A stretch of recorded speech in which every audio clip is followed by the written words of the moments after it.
আমার আল্লাহর দয়া ভালোবাসা যে কত বেশি আমরা জানি না, আমরা জানি না। আরশের বুকে আল্লাহ বিশাল সাইনবোর্ডে লিখে রেখেছেন সাবাকাত রাহমাতি গাদাবি, সাবাকাত রাহমাতি গাদাবি। এর মানে হচ্ছে আমার রাগের উপরে আমার দয়া বিজয় লাভ করেছে। সাবাকাত রাহমাতি গাদাবি, আমার রাগও আছে, আল্লাহর রাগ আছে না? আমার দয়াও আছে, আল্লাহর দয়া আছে না? আল্লাহ বললেন আমার রাগও আছে, আবার আমার দয়াও আছে। তবে জেনে রেখো আমার রাগের চেয়ে দয়া বেশি। আমাদের পাপ অন্যায় যত বড় হোক, মনে রাখবেন আল্লাহর দয়া তার চাইতেও বড়। নাকি ছোট? আপনি যত বড় পাপ করেন না কেন, আমাদের জন্য আল্লাহর পক্ষ থেকে দয়া আছে না নাই? বনি ইসরায়েলের এক লোক সিরিয়াল কিলার ছিল, খালি মার্ডার করতো, সিরিয়াল মার্ডার। একটা, দুইটা, তিনটা, 10টা, 5টা করতে করতে করতে করতে 99টা মার্ডার করেছে। কয়টা? 99টা মার্ডার। কল্পনা করা যায়? 99 জন মানুষকে সে নিজ হাতে হত্যা করেছে। 99 মার্ডার করার পরে তার মনে ভয় আসলো, হায়রে না জানি আল্লাহ আমার সাথে কেমন আচরণ করে আখিরাতে। আমার তাওবা আছে কিনা কপালে জানি না, আমার তো ক্ষমা নাই, কি করবো আমি? তো সে লোকজনদেরকে জিজ্ঞেস করলো আমার ক্ষমা আছে কিনা, এটা কে বলতে পারবে? আমাকে আল্লাহ মাফ করবে কিনা? তারা সবাই বললো এই এলাকায় এক আল্লাহর ওলি আছে, তার কাছে যাও। সে আল্লাহর ওলির কাছে যেয়ে বলে, ও আল্লাহর ওলি, আমি 99টা হত্যা করেছি, 99টা মার্ডার, আমার কপালে ক্ষমা আছে কিনা তুমি একটু বলো। আল্লাহর ওলি কই, কি বললা? 99টা মার্ডার? আয় হা সর্বনাশ, তোর কোনো ক্ষমা নাই। এবার যে মার্ডার করছো কয় আমার যেহেতু ক্ষমা নাই, তোরে বাঁচায় রেখে লাভ কি, তোরেও দিলাম শেষ করে। এবার সেঞ্চুরি করে ফেলাইছে। কথা বুঝতেছেন? আমার যেহেতু ক্ষমা নাই, তো তোরে বাঁচায় রেখে কি লাভ, তোরেও শেষ করে দিলাম। এবার সেঞ্চুরি। সেঞ্চুরি করার পরেও ভয় আসে না নাই অন্তরে? অন্তরে তো আল্লাহর ভয়। কই যাবে? খুঁজতে লাগলো কে সমাধান দিতে পারবে। একজন বললো ওই এলাকায় একজন বড় আলেম আছে, ওই আলেমের কাছে যা। সে আলেমের কাছে যেয়ে বলে, আলেম, আমি 99টা হত্যা করেছি, এখন আমার বড্ড ভয় হয়, আল্লাহ আমারে মাফ করবে কিনা, তুমি একটু আমারে বলো। আলেম বলে, তোমার গুনাহ যত বড়ই হোক, আমার আল্লাহর দয়া তার চাইতেও বড়।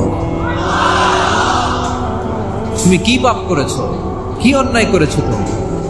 তুমি জানো না আমার রব কত মেহেরবান, তিনি কত দয়ালু, তিনি ভালোবাসার আধার, তিনি করুণার আধার। তোমার পাপ অন্যায় যদি হয় খালের পানির সমান, বিলের পানির সমান, আমার আল্লাহর দয়া সাগরের পানির সমান। তোমার পাপ আর অন্যায় যদি হয় পাহাড়ের সমান, আমার আল্লাহর ভালোবাসার দয়া হচ্ছে আকাশের সমান। তুমি যদি তওবার মতো তওবা করতে পারো, ক্ষমার মতো ক্ষমা চাইতে পারো, চোখের পানি ছেড়ে, চোখের পানির বড় দাম, চোখের পানির মধ্যে বিশাল কারিশমা, এটা আল্লাহ খুব পছন্দ করে। 2 ফোঁটা পানি আল্লাহ পছন্দ করে। এক, জেহাদের ময়দানে শহীদের গা বেয়ে ঝরে পড়া রক্তের ফোঁটা। 2 হচ্ছে অনুতপ্ত বান্দার চোখের পানির ফোঁটা। বান্দা যখন অনুতপ্ত হয়ে চোখের পানি ছেড়ে কাঁদে, তার চোখের পানি চোখ বেয়ে নাকের ডগা বেয়ে মাটিতে পড়ার আগেই ওই অনুতপ্ত বান্দার সব গুনাহ আল্লাহ মাফ করে দেয়। সে জিজ্ঞেস করলো আমার ক্ষমা আছে কিনা? আলেম বলে আছে, ক্ষমা আছে। তওবার মতো তওবা, তাওবাতান নাসুহা, তওবার মতো তওবা করলে আল্লাহ ঠিকই মাফ করবে। সে এতটাই অনুতপ্ত হলো, এতটাই, সে আল্লাহর কাছে ক্ষমা চাইতে শুরু করলো। আলেম পরামর্শ দিল, তুমি যে এলাকায় থাকো এলাকাটা ভালো না, এলাকাটা ছাড়ো, এখানে সব ডাকাতদের এলাকা, তুমি একটা ভালো এলাকায় যাও, ওখানে যে তওবা করে ভালো মানুষ হয়ে যাও। সে নিয়ত করে কাপড় চোপড় গুছিয়ে ভালো এলাকায় যাবে। ঘর থেকে বেরোয়ার সাথে সাথেই মালাকুল মাউত চলে আসছে, তার রুহু কবজ করে ফেলছে। এখন রুহু কে নিয়ে যাবে? ফাজাআত মালাইকাতুর রাহমা ওয়া মালাইকাতুল আযাব, রহমতের ফেরেশতারাও আসছে, আযাবের ফেরেশতারাও আসছে। রহমতের ফেরেশতারা বলে না না, সে তওবার নিয়ত করেছে, যদিও তওবা করতে পারে নাই, যদিও ভালো এলাকায় যেতে পারে নাই, তওবার নিয়ত করেছে, অনুতপ্ত হয়েছে, ক্ষমা চাওয়ার চিন্তা করেছে, আমরা তার রূহ নিয়ে ইল্লিনে রেখে দেব। আযাবের ফেরেশতারা বলে না না, 99টা হত্যা করার পরে আরো একটা হত্যা করে সেঞ্চুরি করেছে, এখনো তো ভালোভাবে তওবা করতে পারে নাই, তার রূহটা নিয়ে আমরা সিজ্জিনের ভেতরে ঢুকায় দেব। দুই দল ফেরেশতার মারামারি। এ বলে আমরা নিব, এ বলে আমরা নিব, ঝগড়া আসলে নাই। আল্লাহ বললেন রাখো রাখো, ঝগড়ার দরকার নেই। এক কাজ করো, যেখানে মারা গিয়েছে ওইখান থেকে ফিতা দিয়ে মাপতে শুরু করো। ভালো এলাকাটা যদি কাছে হয় জান্নাতের ফেরেশতারা নেবে, খারাপ এলাকা যদি কাছে হয় জাহান্নামের ফেরেশতারা নেবে। খারাপ এলাকা তো একেবারেই কাছে, ঘর থেকে বের হওয়ার সাথে সাথে মৃত্যু হয়েছে, আর ভালো এলাকা তো অনেক দূর। আল্লাহ জামিনটারে আদেশ দিলেন, জামিন এই অনুতপ্ত বান্দার জন্য তুই ভালো এলাকাটা কাছে চলে আয়। ভালো এলাকাটার জামিনটা তুই সংকুচিত হয়ে যা। যদিও ঘর থেকে বের হয়েছে একেবারে কাছে, খারাপ এলাকা হাজার হাজার মাইল দূরে চলে যা। ফিতা দিয়ে মাপ দিয়ে দেখে সর্বনাশ, ভালো এলাকাটা তো একেবারেই কাছে, খারাপ এলাকাটা অনেক দূরে। আল্লাহর ফয়সালা অনুযায়ী রহমতের ফেরেশতারা তার রূহকে নিয়ে জান্নাতের ভেতরে ঢুকিয়ে দিয়েছে। 99টা হত্যা করার পরে আরো একটা হত্যা করে সেঞ্চুরি, 100টা খুন করছে। আপনি কয়টা করছেন? আমি কয়টা করছি?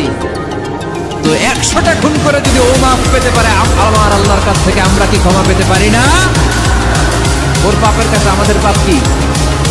কয় ওয়াক্ত নামাজ ছাড়ছেন আপনি? কয়টা মিথ্যা কথা বলছেন? কতবার ঘুষ খাইছেন? কত টাকা সুদে লাগাইছেন? কত অন্যায় করছেন? কত জুলুম করেছেন? মনে রাখবেন, আপনার পাপ, আপনার অন্যায়, আপনার জুলুম যত বড় হোক না কেন, আমার আল্লাহর দয়া তার চাইতে বড়। এজন্য আল্লাহ নিজের পরিচয় দিয়ে বললেন, আর-রহমানু আল্লামাল কুরআন খালাকাল ইনসান আল্লামাহুল বায়ান। আমি রহমান, আমি দয়ার সাগর। তাহলে বুঝতে পারলাম আমার আল্লাহর দয়ার কোনো শেষ আছে? 100 টুকরা করে 99 টুকরা দয়া ভালোবাসা আল্লাহ তাআলা নিজের কাছে রেখে দিলেন, আর 1 টুকরা দয়া আর ভালোবাসা আল্লাহ তাআলা গোটা বিশ্বের সবার মাঝে ভাগ করে দিলেন।